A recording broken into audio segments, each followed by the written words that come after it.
بسم الله الرحمن الرحيم نحمده ونصلي ونسلم على رسوله الكريم أما بعد عن مالك بن أنس رحمه الله تعالى قال بلغني أنه قيل للقمان الحكيم رحمه الله تعالى ما بلغ بك ما نرى فقال صدق الحديث وأداء الأمانة وترك ما لا يعني.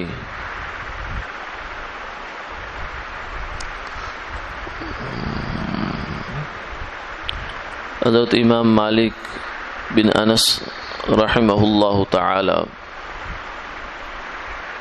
جو کہ چار اماموں میں سے اہل سنت والجماعت کے بڑے امام ہیں، فقہ اور حدیث دونوں کے امام ہیں، ان سے یہ روایت مروی ہے۔ وہ فرماتے ہیں مجھ تک یہ بات پہنچی ہے، ہو سکتا ہے یہ بات حدیث کے طور پر پہنچی ہو، لیکن انہوں نے چونکہ وضاحت نہیں کی، اور ہو سکتا ہے یہ اسرائیلیات میں سے ہو، لیکن بہرحال بات چونکہ اچھی ہے اور نصیحت کی ہے، اس لیے محدثین نے اس روایت کو حدیث کی کتابوں میں جگہ دی ہے۔ فرماتے ہیں کہ حضرت لقمان حکیم رحمہ اللہ، جن کے بارے میں علماء کی مختلف آراء ہیں، لیکن زیادہ رجحان اسی طرف ہے کہ وہ نبی نہیں تھے، بلکہ وہ کسی نبی کے زمانے میں ان کے صحابی تھے یا ایک نیک انسان تھے، لیکن اللہ کے ہاں ان کا اتنا بڑا رتبہ ہوا کہ قرآن پاک میں ان کی نصیحتوں کے نام سے عنوان سے پورا ایک رکوع بلکہ پوری سورت ان کے نام لگائی۔ وَإِذْ قَالَ لُقْمَانُ لِابْنِهِ وَهُوَ يَعِظُهُ يَا بُنَيَّ لَا تُشْرِكْ بِاللَّهِ، یہاں سے شروع ہوتی ہے اور تقریباً آخر رکوع تک ان کی نصیحتیں چلتی چلی جاتی ہیں۔ تو جن کی باتوں کو اللہ قرآن پاک بنا دیں وہ معمولی آدمی تو نہیں ہوں گے، لیکن یہ تھے غلام، اپنے آقا کے باغ میں کام کرتے تھے۔ تو ان کا یہ بھی قصہ عجیب ہے کہ ان کے جو ہے وہ باغ کے مالک نے ایک دفعہ کہا کو پھل لانے کے بارے میں کہ جاؤ فلاں پھل لے کر آؤ۔ جب یہ لے کر آئے تو اس نے چکھا تو وہ پھیکا، دوسرا منگوایا تو وہ بھی پھیکا، پھر تیسرا منگوایا پھر پھیکا۔ تو وہ کہنے لگا کہ تمہیں کتنا عرصہ ہو گیا کام کرتے ہوئے؟ انہوں نے کہا کہ اتنا عرصہ ہو گیا۔ کہنے لگا تمہیں ابھی تک یہی پہچان نہیں ہے کہ پھل میٹھا کون سا ہے، پھل پھیکا کون سا ہے؟ تو آگے سے کہنے لگے کہ یہ پہچان تب ہو جب میں نے کبھی پھل چکھا ہو، میری تو ذمہ داری یہاں صرف کام ہے، پھل چکھنا تو میری ذمہ داری میں شامل نہیں ہے، مجھے اس کی اجازت بھی نہیں ہے، لہذا میں نے کبھی چکھا ہی نہیں ہے۔ اس حد تک وہ احتیاط والے اور تقوی والے آدمی تھے۔ تو ان سے کسی نے پوچھا کہ آپ کو جو رتبہ ملا ہے اس کے پیچھے کیا بنیاد ہے، کیسے آپ اس درجے پہ پہنچے کہ آپ کی باتیں قرآن پاک بعد میں بن گئی؟ تو فرمایا 3 چیزیں ہیں، جن میں سے پہلی چیز وہ ہے صدق الحدیث، یعنی میں سچا آدمی ہوں، بولنے میں سچ بولتا ہوں۔ یہ پہلی چیز ایسی ہے جس کی بنیاد پر اللہ نے مجھے یہ رتبہ دیا۔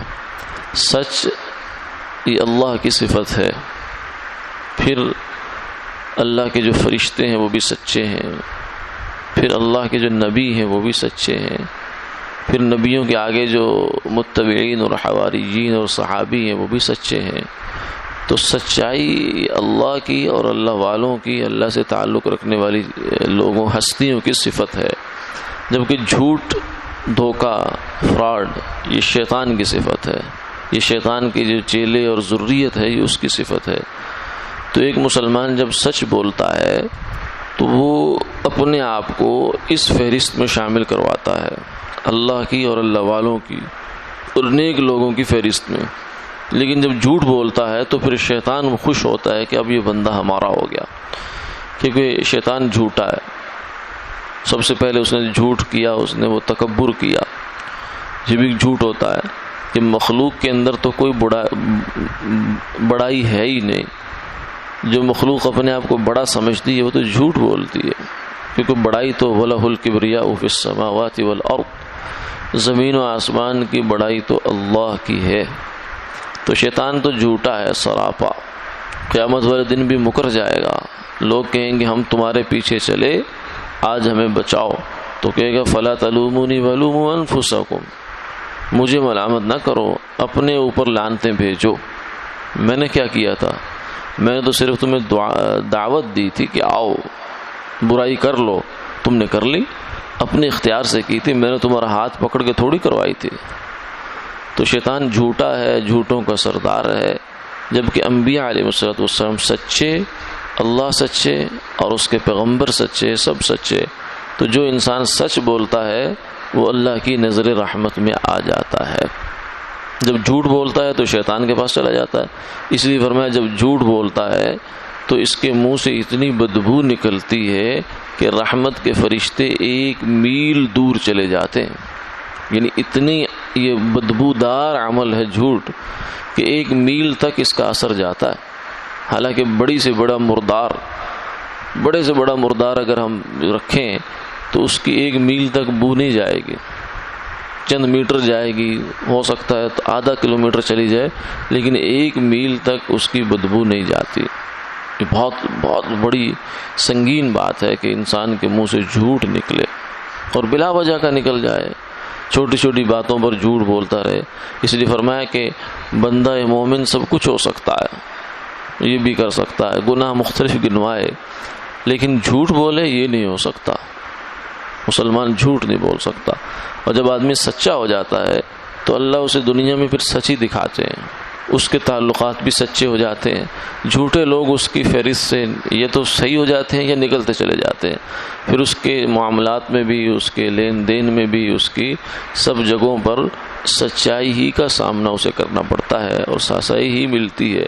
ورنہ اگر آدمی خود 2 نمبر ہو، گڑبڑ کرتا ہو، کبھی سچ بولا کبھی جھوٹ بولا، تو ایسے لوگوں کو پھر لوگ بھی ایسے ہی ملتے ہیں، پھر وہ شکوہ کرتا رہتا جی لوگ ایسے ہیں، فلاں ہے۔ عموماً ایسا ہوتا ہے کہ آدمی کے اندر کچھ گڑبڑ ہوتی ہے، اس لیے اس کو لوگ بھی باہر سے ویسے ہی ملتے ہیں۔ اعمالکم عمالکم، فرمایا تمہارے حکمران تمہارے اعمال ہی ہوتے ہیں۔ جو آدمی اندر سے ہوتا ہے باہر کی دنیا اس کے لیے ویسی ہو جاتی ہے۔ تو اللہ تعالی ہمیں سچ کی حقیقت نصیب فرمائے، آمین آمین یا رب العالمین۔